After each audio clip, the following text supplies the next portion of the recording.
건강하게 즐기는 알찬 건강정보 헬스인 뉴스입니다.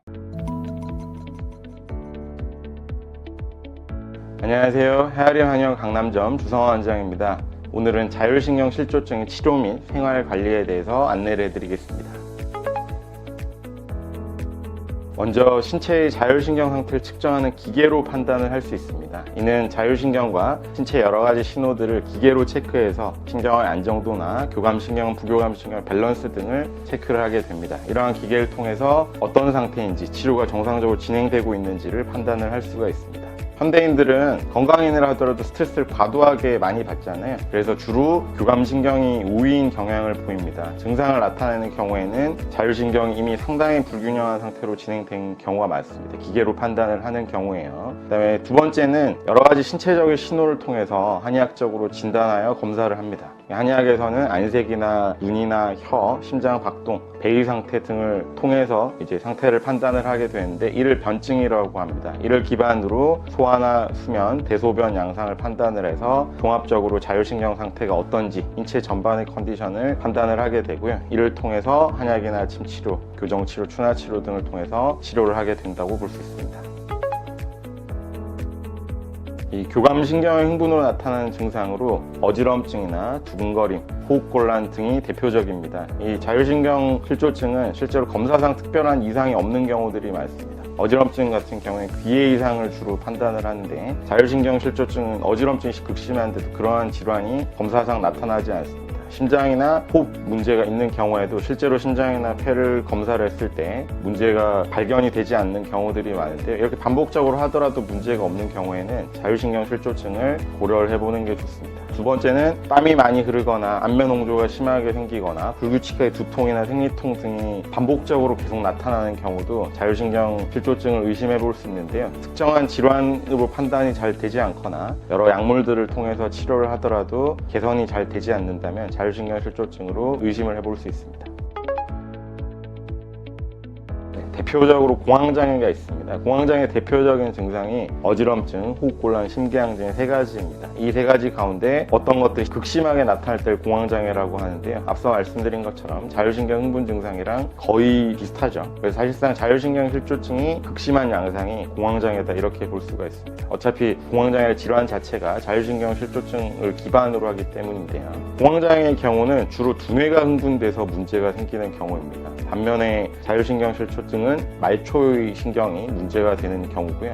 공황장애의 경우에는 때문에 정서적인 문제가 개입을 크게 하지만 자율신경 실조증 같은 경우에는 정서적인 문제가 크게 개입은 하지 않는데 그런 차이 정도가 있습니다. 두 번째로는 여러 가지 신체적인 증상, 두통이든 어지럼증이든 생리통이든 소화기 문제든 이런 것들이 전체적으로 다 사실은 자율신경 실조증의 범위 안에 드는 질환이자 증상입니다. 그래서 검사상으로 특이사항이 없는데 환자분들이 불편함을 심하게 느끼는 경우에는 자율신경 실조증을 의심해보고 고려를 해볼 필요가 있다 그렇게 말씀을 드릴 수 있습니다.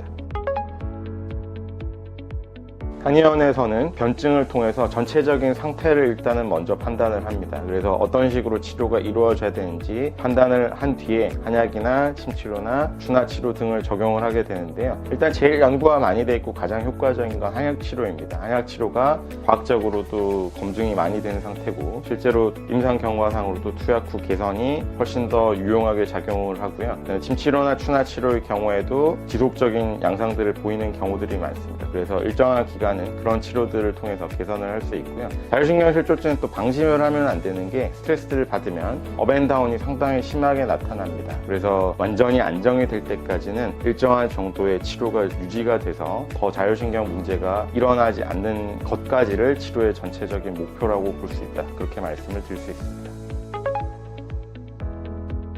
자율신경 실조증은 정서적인 요인과 화학적인 요인이 제일 주요하기 때문에 정서적인 요인은 결국 스트레스를 줄이는 게 먼저라고 볼 수 있습니다. 그래서 스파나 사우나, 마사지, 단전호흡, 명상, 요가 이렇게 이완을 유도로 하는 방법들이 주요하게 작용을 하고요. 두 번째는 이제 공인된 방법으로는 점진적 근육이완이나 자율훈련법, 심상훈련법 이런 것들이 있습니다. 점진적 근육이완은 몸에 힘을 줬다가 빼서 이완을 시켜주는 방법이고 자율훈련법은 몸이 편안한 상태를 의도적으로 이야기를 통해서 유도를 하는 것이고 심상유도법은 이미지 트레이닝을 통해서 이완을 시키는 방법입니다. 그래서 이러한 것들이 스트레스를 줄여주고 자율신경 실조증을 개선하는 데 도움이 되고요. 마지막으로 추천드리고 싶은 건 글쓰기를 해보는 것도 도움이 됩니다. 치유적인 글쓰기는 정서적인 부담을 줄여주고 신체적인 증상 완화하는 데 도움이 됩니다. 두 번째는 이제 화학적인 요인이니까 앞서 말씀드린 것처럼 캐치, 카페인, 알코올, 담배, 설탕을 줄여주는 게 절대적으로 필요하겠죠. 보통 자율신경 실조증이 문제가 있거나 스트레스를 많이 받을 때 우리가 이런 물질들에 대한 의존이 더 높아집니다. 그래서 내가 컨디션이 안 좋을수록 그런 것들을 피하고 다른 형태로 회복을 도모하는 게 도움이 되고요. 마지막으로는 보통 이 자율신경 실조증이 과로나 수면 장애에 의해서 문제가 생깁니다. 그래서 자는 동안 자율신경이 조정을 해서 정상적으로 돌아오게 되는데 잠을 깊이 못 자거나 잠을 짧게 자거나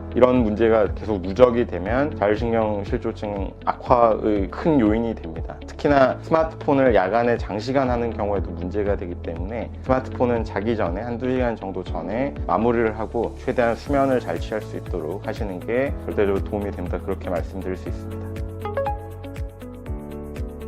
자율신경 실조증은 보통 한 증상이 심하게 나타나는 경우보다는 여러 증상들이 복합적으로 나타나기 때문에 환자분들이 경솔하게 여기는 경우들이 많습니다. 그래서 여러 가지 증상들이 복합적으로 나타나는 경우에도 방심을 하지 않으시는 게 좋고요. 그다음에 심각해지기 전에까지도 사실 그냥 둬도 낫겠지 이런 심정으로 두시는 경우들이 많아서 시간을 누적해서 오히려 더 악화시키는 경우들이 많거든요. 그래서 자율신경 실조증이 걸렸을 때는 여러 가지 심각한 질환의 전조증이라는 각성이 필요하고 그런 경우에는 조기의 관리나 치료를 해서 회복을 하는 게 중요한 부분이다. 이제 그렇게 말씀을 드릴 수 있습니다.